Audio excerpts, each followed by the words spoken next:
Hello, Siobhan Holt here, Deputy Editor of PRWeek UK. This is an interview I had with Sarah Lester, Editor of the Manchester Evening News, recorded back in December for PRWeek's Future of the Media series. The video was published on prweek.co.uk and we're now rolling out the series on our podcast feed. Sarah discusses, among other things, what stories work best for the regional title, the advantage of video content and social media channels for news, the rise of fake experts, AI technology, and how to stop misinformation. I really enjoyed talking to Sarah and I hope you enjoy listening to it. Welcome, Sarah. Hello, thanks for having me.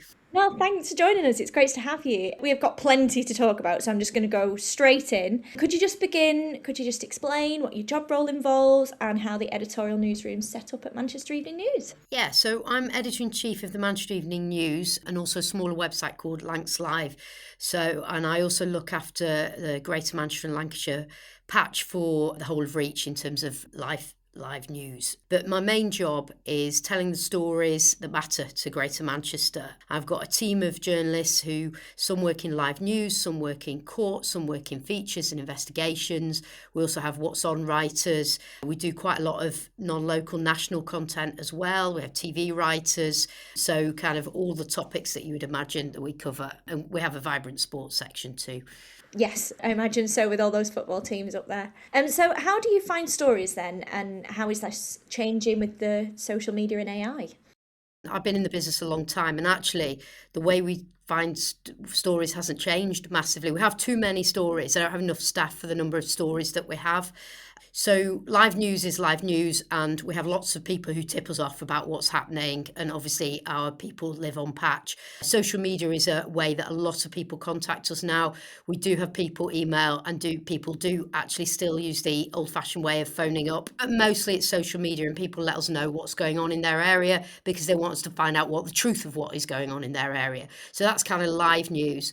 Obviously, we're at court a lot, but equally, a lot of it comes from the journalists themselves. The reporters really don't like it when I go out in town, because I walk out in town and I come back with 10 ideas for 10 stories. Can we do this? Have we looked at that?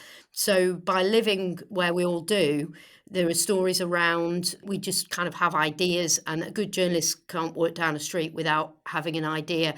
There's all quite a lot of issue-based stuff. I've got a family reporter who has written lots of content around cost of living. She does a regular series, the cheapest supermarket to get staple food, which she's done since, I think, October 2022, every single week, and been able to track through data where is the cheapest. So there's stuff like that. But she will also report on some of the difficulties families and schools facing with the cost of living crisis. And we've got What's On writer who will, know about the latest restaurant openings, what hospitality is up against at the moment, and will also be reviewing. So I think by having people embedded across a range of different topics, we can cover our area properly. Probably also worth mentioning there's an element of representation. There isn't a huge media scene outside London, which makes what we do even more important. So a lot of media based in London, of course, got the BBC up here, but generally is quite thin. So, and there's a lot of the story of the country is told from a London perspective, and it's a very different view here, which makes what we do really important. So that perspective of something gets announced in Westminster, how it plays out here, that's a really important part of our role too. So quite a long answer. I know you also mentioned AI in that. I don't think so much of our content comes from our own heads and from tips that we've not seen that kind of change the way we actually get stories at this point, but it does change verification. So every picture, every bit of information has to be checked. Verification is become a much bigger part of our job. You can't trust what you get now. Yeah, and so when you do get stories, how do you decide which is going on a main news story and what you might just create as an asset for social, and how do you decide? Well, we're cross-platform operation. So I've just done daily conference now. So when we sit in conference, we discuss content cross-platform. So if a story breaks, we will tell it across TikTok, across Instagram, through Facebook video. It will be told across all content goes out on social, but some is more suited for social, and some will be social video only, and we've got leads in each, and they're really adept at knowing how you do stuff. So when you get the budget, for example, we'll be live blogging the budget in words on the site. We'll have a bit of comment and analysis. But for TikTok, what we want is what the budget means for young people in 5 facts. And so you'll tell the same story in lots of different ways. And when we work on things like investigations, we'll work on, the copy, and then think, how do you best do that? And sometimes that might be the journalist who's done the investigation talking about it on video will work better than us telling the investigation, the kind of behind the scenes, that unique insight that we've got because we've worked on this investigation for 3 months or something like that. So, and in terms of choosing stories, we're very data-driven newsroom. So at any one time, I can see how many people are on the site, what they're reading, and we're dealing in live data, where they've come from, which platform, if they come via social, how they come via the homepage. We've also got an app with several 100,000 people on it. And I've also got historic data, so I can look back over the day, 24 hours, a week, a month, a year, year on year. And in that, it's been great because you can understand exactly what people want to read. And I think that may be a challenge for the PR industry, because actually the stuff that we did a decade ago, we don't do now because we know it didn't get read. Somebody gets an award for something. Nobody's interested in that. And so we think about things differently. Sometimes when I talk to PRs about things like charities, if you put out charity fundraising for XY, mostly that's going to go nowhere because nobody wants to read about that. But if you get a case study or a person who has been affected by whatever either that's poverty or a health issue, and you've got a really moving story about that, and then you get the fundraising in at the end, that's the way the story gets read. So we're very driven by what gets audience, whether that's words or video. And we've become really sharp on that because of the data that we now informed. I start conference every day with a readout of the data and interpret that into content. So you can't get any old stuff in the MEN anymore. Excellent. And then you mentioned they're working with PR and comms professionals. How could they make this working relationship stronger? So where I've got really good relationships, they know what we are and what we do. They've read what we do, or they've watched our videos and they understand it. So, and they have actually personal relationships with individual journalists and are trusted. And so that when they understand that if they've got something to PR and it's not that great, they'll have a conversation. It's not that great. Can you think of anything? No. Okay, fine. But equally, when they've got something good, they'll know how to express it. So I get probably 1,000 emails a day. The news desk get more, and they are from PRs.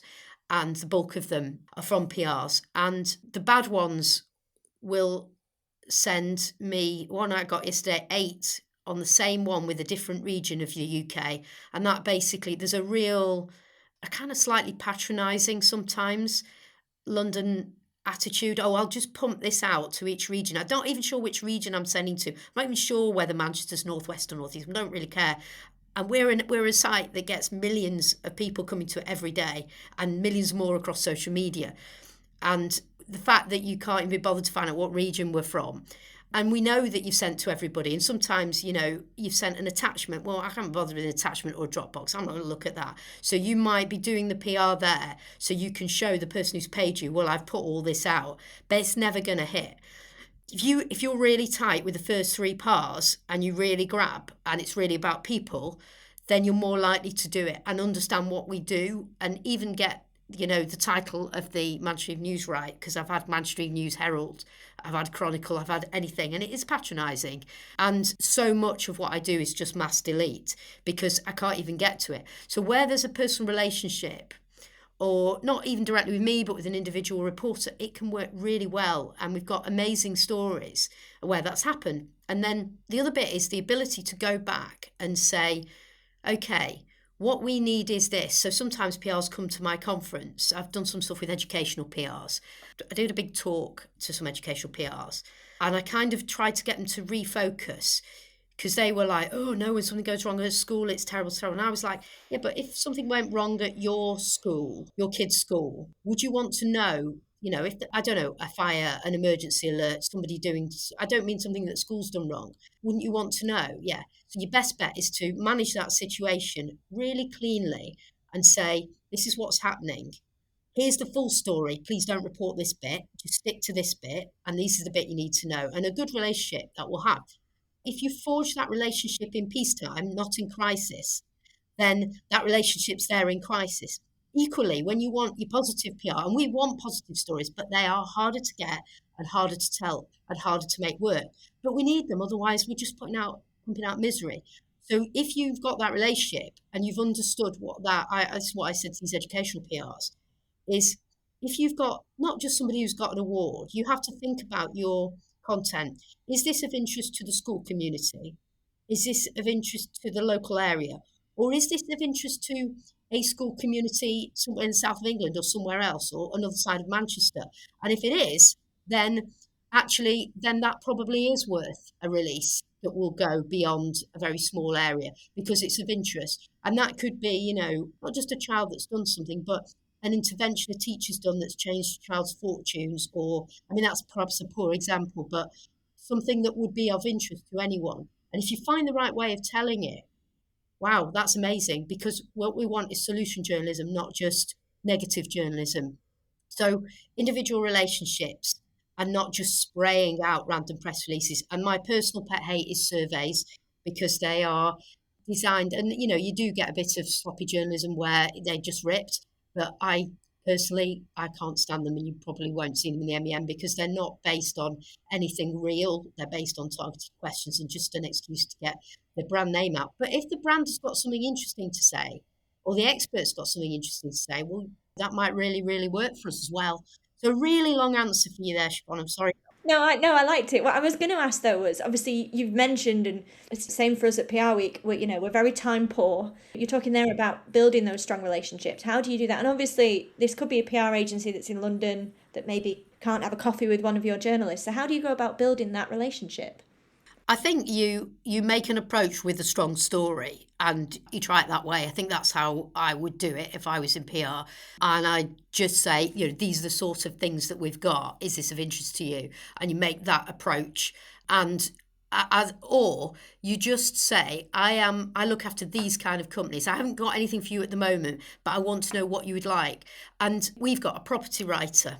I haven't got time with the best will in the world to speak to lots and lots of people. I do have some good relationships with some PRs that go back a very, very long way, and they're trusted, and I've followed them wherever they've gone because they know what I need and I know what they need. And they built that relationship with me when I was a young investigative reporter. The property, the parenting writer, build the individual relationship with the specialist in that area.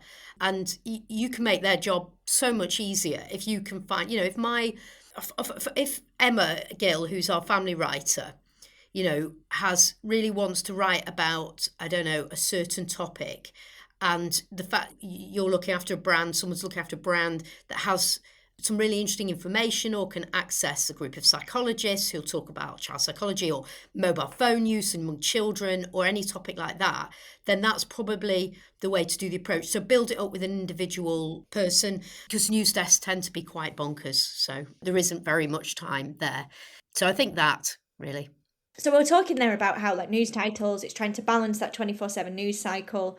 We've mentioned the shrinking resources. How should PR teams adjust their strategy to support newsrooms? Because obviously I imagine now you're talking there, you've got news stories, but you've also got social. What sort of assets and press releases and things like that should they be sending you to make life easier? I think it's worth knowing that video is as equally important as the written word. And on social, it doesn't work if it's the same video and someone else is using it. So, if one of our national titles or a different regional has used a video, social deprioritises video that's a duplicate. So we'll always want kind of unique. If you take a small case study, if it was a video of a child or of something funny happening, you'd want your own version of it. So it can be the same, have the same ingredients, but a slightly different version of it. So you need to think video as much as written word. I was speaking to an airline who asked me why we only write the negative stories about the airline. And I'm like, when's the last time you told me about a positive?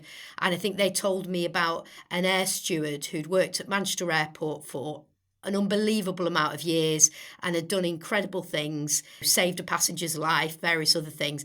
And we and we said, well, actually, because I think sometimes getting us involved at the start of the process, well, actually, that's a great story. We'd like access to the person. We'd actually like to talk to the person's boss.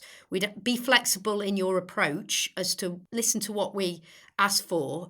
And can we have some video, or can we go and shoot the video? Or if we're hard pressed, can you shoot some video for us? I invariably like to do our own, but there are occasions where if it comes ready made and it's great, we'll use it. To understand what that is, look at what news publishers are putting out. Look at what we put out and some digital only publishers like, Lad Bible or others. But look at what big brands are putting out. Look at us, look at the Mirror, see what big brands are putting out in terms of video. And that helps you build the assets that would be useful. And always really quick, key points in the first 3 parts. It's very hard to read beyond the first 3 parts. Actually, every email that comes to our news desk is scanned, but it'll be bang, bang, bang, bang, bang. So if you don't grab in the first few seconds, it's gone, really, I think. So you have some actual technology that scans? No, eyes, human technology. No, nothing can replace the human eye for a story, I don't think. Interesting. And so you're talking there about your filming department and social. Have you noticed that's an area of massive growth for you guys? Yeah, I mean, it's been interesting, a really interesting period. I mean, every bit's interesting. I started in a print edition day when there were 5 print editions a day, and we couldn't be further from that now. So we had huge growth in Facebook initially, and then Facebook wasn't that interested in news anymore. So it dropped off in about 2023, but that growth is back predominantly around video. And actually, what's interesting about the Facebook audience is that you'd assume, as I did, that demographically it's all over 40s, but actually our videos are being consumed by under 40s in high volume. So we're actually still seeing quite a young demographic on there. TikTok is really big. They like breaking news and a bit of what's on social stuff. And Instagram is really important. We are building a presence on YouTube as well. In fact, we've just taken on a YouTube manager to look at that. That tends to be more national stuff, but we're just experimenting with what YouTube for the Manchester Evening News looks like. So it's definitely a growth area, and Facebook's more of a surprise because I thought that was ebbing, but actually it's not. There's still a lot of people consuming a lot of content on there. Yeah, social video is a big topic of conversation in the newsrooms at the moment and has evolved over the years. Interesting. So if for example, I was a PR sending a story through to the news desk, would you want me sort of mentioning that we could do the social element within those first couple of paragraphs and then it would move over to that team? Is that the best way? So the content desk will work cross-platform and then send to the specialists in the newsroom. So someone on the news desk will spot, this might make a good video. We tend to like to make our own videos, but if you go, we've got some raw footage, because you're right, it might be someone who is not in Manchester and we can't actually go and shoot it, but they might say, well, we've got great footage and it's quite funny, or it's quite, because that's what people want, and this might work as a social video. PR could quite easily say that, but we like the footage raw where possible. So we've had a look at it. Or we like to be able to ask for, can you get us something like this? Or could you arrange it's about responding to what we ask as opposed to just being given, I think. Interesting. Okay, that's really good advice. And then we've mentioned there AI, and I'm just wondering, are you using it yet at MEN, and in what ways? So I think we don't really know the full potential yet of AI, but I'm cautious, but we need to look at what the opportunities are. So for example, we've got a data unit that's a reach data unit that's absolutely brilliant. And they're using, so if you've got a massive amount of data, it's a great way to summarize data and to take out key points. Or if we get like a huge document, 500 pages from government, you can use AI's help. We have a particular system that we use to find every time Manchester's mentioned in it, and then a human being goes and reads that and interprets it. So you can do that. So we're experimenting with that at the moment, but we'd probably not just use that AI summary. We also have a tool called Guten, which helps with copying assets across from one thing to another. So, if my colleagues on another title have done a story that I'd like to use, we're on the same system, we can copy it across. So it's process. So for me at the moment, it's more about process and interrogation of data. What we don't have is a story that's published without human eyes on it, or a story that's written and published without human eyes on it. I still am of the view that AI is not good enough yet. Yeah, I can tell when a story's been written by AI, and there are obviously moral questions around that as well. So we kind of have to get the balance right, and we're still exploring. But it would be mad to be blind to the opportunities, because a lot of journalism, digital journalism, is process. And I don't think we fully understand yet how much it can help us. Can it pick an image that is a perfect image for, a mobile phone when somebody's looking at it? Can it help us if we're looking at 5 images that, and we can use any one of them, they've all been taken by a photographer? Can AI tell us which actually is the best one and will look best on mobile? I don't know. So it's that kind of stuff that it can help us with, CAD process, more than, it can't go and knock on a door or go and stand at a police cordon. So it's how you get the balance between that right. There is a place for AI, and being open to the opportunities is really key. And a big part of Reach's work, Reach has a whole team dedicated to looking at how it can help both editorially and commercially make our jobs easier. And it's quite exciting, some of the stuff that's coming out of there. Brilliant. And as you say there, Reach, that's the parent publishing company behind Manchester Evening News. Yes, and we work quite effectively as part of a team.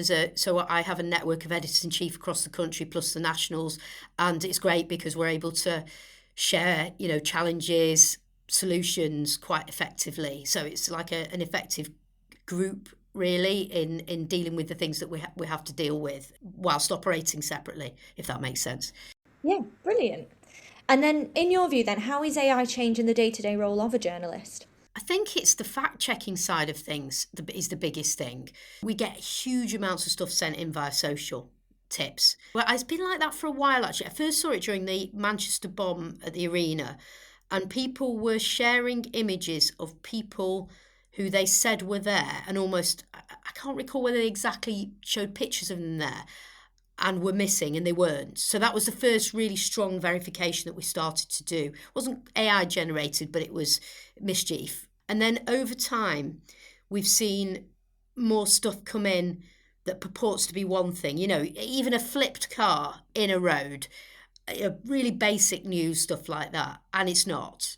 Or we saw it massively during, you remember a year last August when there were riots in the wake of Southport, and there was a day where there was a riot, there was going to be a huge riots, and the police were very worried, and there were anti-rioting, anti-racist protesters as well. And when you looked at TikTok was awash that night with his video showing, the example I always use is a police van on fire at Aldi in Oldham, which is a diverse area and could have been a hotspot for trouble. And I had reporters out and a good relationship with the police, and we were able to verify that was 2 weeks earlier in Doncaster. And there were about 10 examples over the night. The readers sent us stuff. So verification and us taking time, not rushing to verify. And that can be, I've talked about serious news, but you could have that with a restaurant opening or someone famous going to a restaurant. We've had loads of that as well. A restaurant might try and PR itself by putting that in there. So we are plugging verification very much into everything we do. And that's because it's quite easy to AA generate anything now, and anyone can do it. I think that makes the role of legitimate, regulated, respected PR even more important. And that's where I suppose we probably should touch on the fake experts thing, because that's really rocked that very trusted relationship. We've talked about something that got put out by a PR as an expert, and they'd gone to a whitelisted experts company and be given effectively a fake PR. So there's always been a relationship of trust that, in a release, if it says it's an expert, it is a genuine person. And of course, a load of these are AI generated experts or made up. And we have to independently verify now who these people are. And that may well be speaking to people again, which isn't the worst thing, because I prefer stories to be generated by a conversation, not just a release. And to be honest, we tend to stay away from some of them that are just lists, but we do them sometimes. So I think, again, another really long answer to your question, but AI has influenced that. I think at its worst, the PR journalist relationship there, because we're not sure. And if it's even affecting trusted PRs, that we know some really well-known PRs have fallen foul of this, and really well-known brands, then we've got to work on that. I'm sure we will. Yeah. I think you're right. I think there's an element there of it may have to go back slightly to the older days of having that really strong relationship and knowing that PR. No, but again, a title like yours, it's going to be really tough when you can't get to know every PR agency that's very, maybe London based, to rely on them to get the experts that you want and get that verification. But what you might expect more from us is, okay, you put out those quotes sound really good. Can I speak to the guy who's the expert? And actually we'll probably get, that wouldn't stop the story happening. Okay, it slows it down a bit, but maybe that's the direction we go in. And obviously another slightly negative side is that we are seeing a decline in trust in the media. I think there's been several reports that have been out that have said that. So then from your perspective, what is the single biggest factor then contributing to this, and what responsibility do you think the PR industry has to change this? So I suppose the thing I'd say is that trust in local regional is actually really strong. And if you pull that data out from the various reports that have been this year, you see quite a different picture. But just to answer the general question though, there's some really interesting stuff going on, and has been really for a couple of years, in that I think probably since the pandemic, trust in authorities has been rocked. I don't think it helped in the way that there appeared to be a set of rules for one set of people and not for others. And that led to a kind of a breakdown in trust in what people think of as, authorities, and all authorities, and any one of them. And mainstream media, as they call it, is one of those things that there was a kind of a breakdown in trust in. So there's that. That's not helped by the fact that if you are on social media, there's a really interesting debate about truth. And there are so many different truths now that people have forgotten that some things are just true and some things are just not true. During the recent synagogue attack, we had people on social media at the scene saying things that were not true. We were there as kind of regulated journalists there covering it, and there was not things that were not true that were being broadcast. And I think if you want to find a world which echoes your worldview only, you can do that on social media, because the algorithm will give you more of what you look at. Whereas previously, you might be shown stuff in a paper or on a website that challenged your view. And so the problem now is that you can form a view that's actually based on absolutely fake facts. Look at the debate around vaccination or anything else, but I could give you 10 topics. And there is such a split in it's either this or this, which I think is really bad for democracy. And I'm glad to see the government is teaching some degree of media literacy in the new curriculum, because it's going to start with primary school and say, well, what's a legitimate source and what's a source that's an opinion? You ask why there's a breakdown. I think that's why a breakdown, not helped by the algorithms that power this. And there are plenty of people on TikTok and YouTube who are doing brilliant journalism. It's it's much more nuanced than that. But you can also find a world where whatever your kind of like worst view is or worst fear, you can just exist in a world of people with that unchallenged. So I think that's not really helped with trust. So I think that we need to be more vocal about what we do. And what we do is provide verified, trusted, balanced media, that balanced coverage of an event, whether that is a happy event or a sad event, and investigations into things that are going on in our area, and proud reads about good things that are going on in our area. So I think that's how you deal with the trust thing. But I don't think it's just a journalistic thing. I think there's a society question about what sort of society we want. I lost the second bit of your question, but it was mainly about trust. Yeah, what sort of asking how the PR industry can help and assist with that.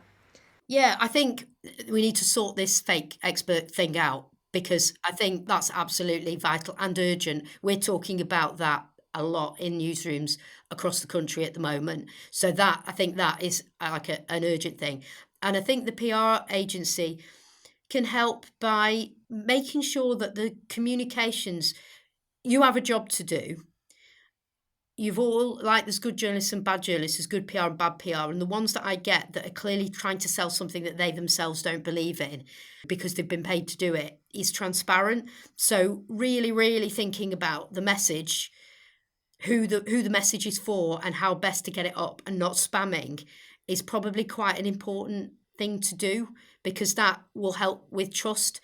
And surveys that purport to say one thing but really don't, that's part of the trust issue. And, I think we all, as all media, need to challenge ourselves to think about where trust has been lost and why. I mean, I am pretty confident in what we do at the MEN, but I'm always ready for someone, and I'm okay for anybody to point out, actually, you've let us down here. And then I think we really need to be open where we've done that as well. So maybe there's a matched openness in the PR industry with that. Does that answer the question, do you think? Yeah, I think that's really insightful advice there. Thank you. And then beyond written articles, then, what other new media formats do you see as essential for journalism in the future? Video. What I'm delighted about is that on TikTok, so we had a big visit where we had some kids in to see Keir Starmer just before he became Prime Minister. And we also had a different group of kids in the office for Andy Burnham when he was standing to be mayor. We did a hustings.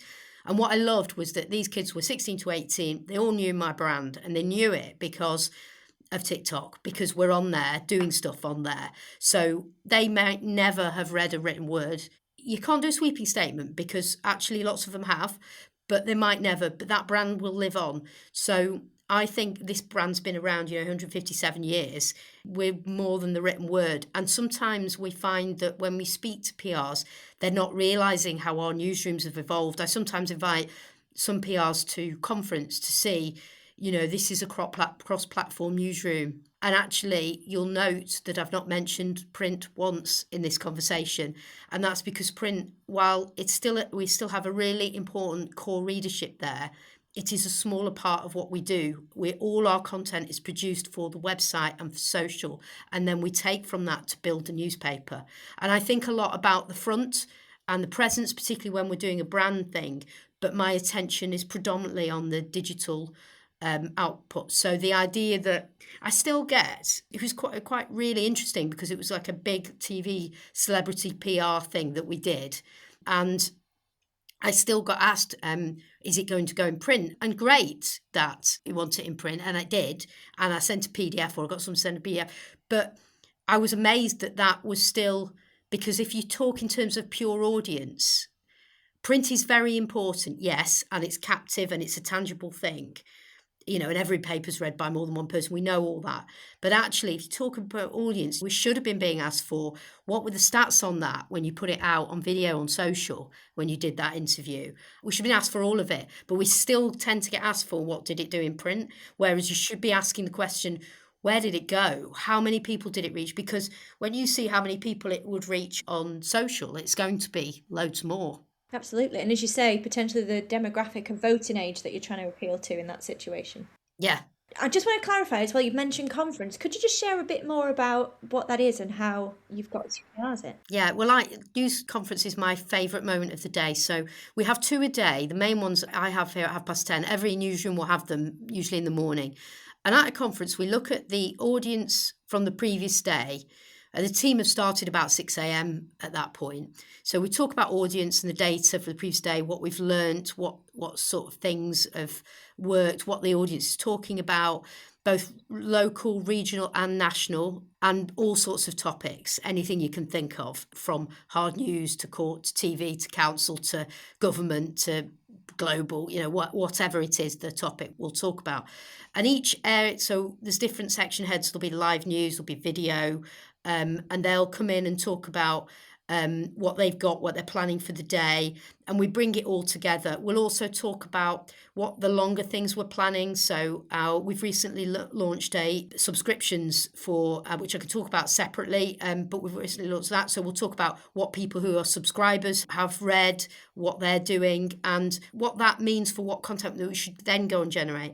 And then sometimes we'll have quite a discussion about how we should handle something, and I might start with one perspective and then my mind will be changed by listening to people in the room. So there are people of all demographics and all age groups, because I'm going to come up with something from a middle-aged woman, and I want different views in to challenge my views, because we've always got to be aware that we think in a certain way, because of how, every individual thinks a certain way. So somebody might introduce, when we had a young video reporter a couple of years ago, Caitlin, and she started, and every day she told me something I didn't know. And I love that and it would be something that people talk about on TikTok. And that's a part of conference now, to make sure that we're looking at all sorts of topics. So we'll discuss them at length. We will plan what we're doing over the day. In the morning, we'll have a live news list. We know what we're publishing. The person who's running the site will talk about it. And then at the end, we'll already start building a list for tonight and for tomorrow. And then at the late conference, it's about 4:00. The print editor will have already started building the paper, and they will build we'll talk about maybe the first couple of pages, maybe mainly the front, but we'll also talk about what content we need for the rest of the day, how we're doing, is the audience big enough, what else could we be doing, and we'll talk about the following morning. And we'll long-term plan a little bit. We have one long-term planning meeting a week, but we'll also say, we're working on this investigation, we thought it'd be ready for Thursday, actually we're going to need another day to get it through legal, those kind of conversations. But it's brilliant. It's quite a robust. And I say robust, I don't mean it's like the old days when I used to do conferences as a young news editor and be bashed around. Not robust in that way, in that we'll talk very openly about topics and anything goes in there, so that everybody can feel free to be open about what they're thinking. No idea is too silly in that forum.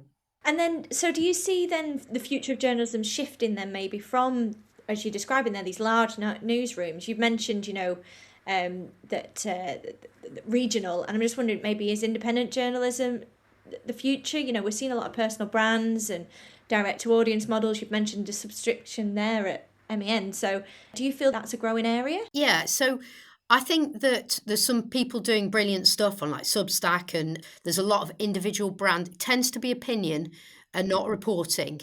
And there's loads of really great work being done.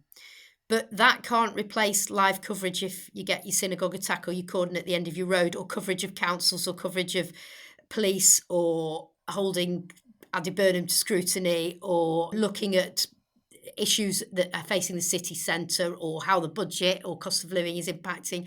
I think you can do that in a small scale, but I need to be able to staff a newsroom from 6 a.m. till midnight, 7 days a week.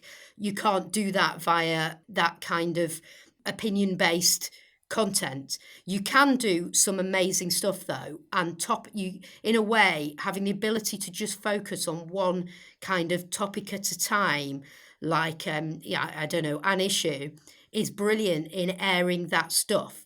So we need to make space within our teams to do some of that. So we've had for the last few years a newsletter called Mancunian Way, and the editor of that, Beth Abbott, she just writes every day about Manchester and about the things that are going on. It's a weekday thing. It's a sign up, it's free, but it's a newsletter. And that allows us to have kind of a direct relationship. We have Diane Bourne, who is our lifestyle editor, who has got huge social following, Jenna or What's On It. And they have individual brand identities within the MEN. And I think that is really important too. I don't think one can replace the other, but I think diversification is the key. So we have our audience historically has come from a chunk who come straight to us for us, the sort of, I can't remember the exact number, but the several 100,000 who come to us on the app. Additionally, we've got a huge amount that come via Google and come via Facebook and other social media. And you're talking millions of audience every month that comes via those.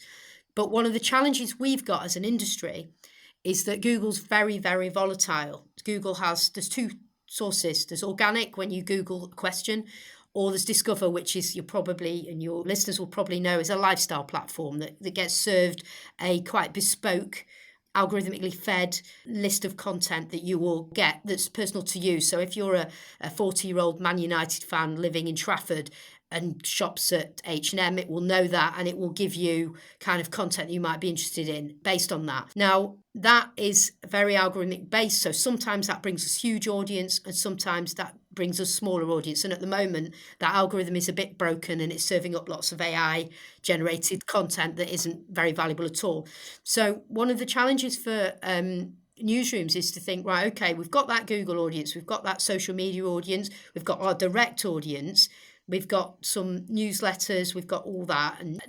But what we also need to do is look at, we need to sort of value our content more highly. I think that's the point I'm going to make, is that if in the past we've published everything for free, and we have to do that, a lot of people in our area can't afford to eat, so we're not going to pay for news. So we will still continue to do that. But a lot of people have also complained that our sites are quite heavily added. It's a complaint across Reach. But if you want to pay for those journalists from 6 a.m. till midnight I've mentioned, then that money has to come from somewhere. Some of it comes from print, but we've got to look to the future. So some of it will still always come from those added sites. But we want to offer some people who've said to us, actually, we want a clean site and a bit of additional content. We're offering them some things. That's why we launched subs. And it started really strongly, probably slightly higher than expectation, in that we've got people who are saying, yeah, we love this now. The site's absolutely clean. And we think this is getting a valued source of local content is really important to us.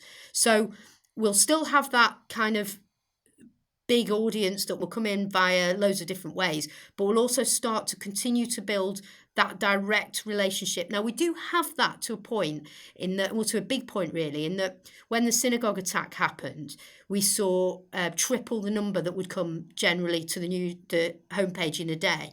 It increased because people know something big's happening, Manchester will go there. But we also saw that Google prioritized international sites. So if you'd Googled Manchester synagogue attack, I mean, you might have read the story about this because we've talking to Google about this. We were on the 8th page and we had 8 people out and 20 odd people working on it in the newsroom. So you ended up with we were behind, I think, Brighton and Hove Albion Council, who were wishing Manchester well, sending good wishes, and behind Le Monde, who were just using agency copy. So if you'd Googled that, you wouldn't have been able to find the best reporting, which would probably have been us because we had the most people on the site. So you've got to say, well, okay, we better be careful about relying on Google. I mean, there's whole questions about democracy and whether that's right, because people don't really understand how much what they read is algorithmically controlled and isn't always the best or the most accurate or whatever. And we can all have a debate about that. But beside that, I think one of our opportunities is to build this stronger relationship with people, but also accept, and we have to accept this, not everybody can afford it. So we need to keep a degree of news free, otherwise I'm not doing my democratic job. So I know that's not directly related to PR, but there will be opportunities around subscriber content. There will be some bespoke content for subscribers, which is a kind of premium content, which may well be an opportunity, bearing in mind this is being rolled. The Echo went live this week. This will be rolled out. There's quite an ambitious plan next year to roll this out across Reach. So this is kind of there is a PR opportunity in that. We're already talking to some people about tickets or, more premium content there, which might be of interest to your listeners. Absolutely. And I'm just following on from that then. With the change with AI and obviously the challenges versus Google and how it's pulling content, are you concerned by that if you're going to switch to possibly more of having that subscription side of things? Because yours might be behind a barrier that it can't then pull. Well, the point is I won't put anything of public interest behind that barrier. I think we've already got a problem, because if Google, which it regularly doesn't prioritizes oddly, it's hard because it's an algorithm. It can't. I'm not suggesting Google's discriminated particularly about the MEN. It's just that all the things it says, trusted, local, first. Also, we know that tens of thousands, in fact, may have been hundreds of thousands of people linked to us on that day. So all of those things should send a signal to Google's algorithms to prioritize the live coverage, the local coverage. It didn't happen. So that I am very concerned about for democracy's sake. But what we won't be doing is public interest journalism will stay in that free space. But there is certain stuff. So, we'll still cover the court case and that will still be live. But if there's a read behind it, a bit of a more engaging read, a bit more interest, we might paywall that. But we won't be paywalling council or if there's breaking news or things like that. So, there's it wouldn't be right to do that because of who I'm here for. But I am worried generally. Ask if I'm worried. I'm worried generally a bit for democracy at the moment, because I'm worried about how little people understand about how what's in their feeds is controlled. And so you're not necessarily getting the right stuff. And I think we probably need to educate people more. And of course we do talk, we have a good relationship with Google, and we do talk to them, and we used to have a closer relationship with Meta, and that is, we're working on that at the moment to have these conversations, so that I am concerned about the amount of misinformation that is pushed out, and we need to be more vocal as an industry, perhaps, so that the truth is out. And that's, I'm talking a lot more about it externally because it worries me for the future. And with that then, the future, I was just wondering what your focus as editor-in-chief is going to be in 2026. So there'll be news events, which I won't be able to predict, and that's the life I love. There's that. And I think there's going to be some interesting, the elections in May will be interesting to see what happens with reform and how all that plays out. But in terms of the industry, diversification for us is really critical next year. Building us video storytelling. As you know, on the economic side, I need to have lots of different levers to pull, because I have to think about the economic side of running a newsroom, and I think that's really important for us, making sure that we haven't got our eggs in one basket. There's lots of different baskets for audience, so that's a big part of what I'm thinking about. I am intending to talk a lot more about truth and trusted media, and the difference between opinion and fact-based stuff and verification. I intend to talk a lot about that, because I think that is a real threat, and we need to really start to talk to children about the difference between an opinion on TikTok and a fact-based thing on TikTok, and how you look at that. Our journalists are trained to look at every side of a story, and we're regulated by IPSO. And there is a difference. I think you can talk about the difference between left and right-wing media, because that is definitely, you can talk to children about that. So I think that is going to be a big issue for me. And looking after the journalists, because journalists face attacks like never before. The mainstream media trope, which I can't abide, is loud, and just having the truth isn't enough. It doesn't appear to be enough at the moment. So there's an argument to be done.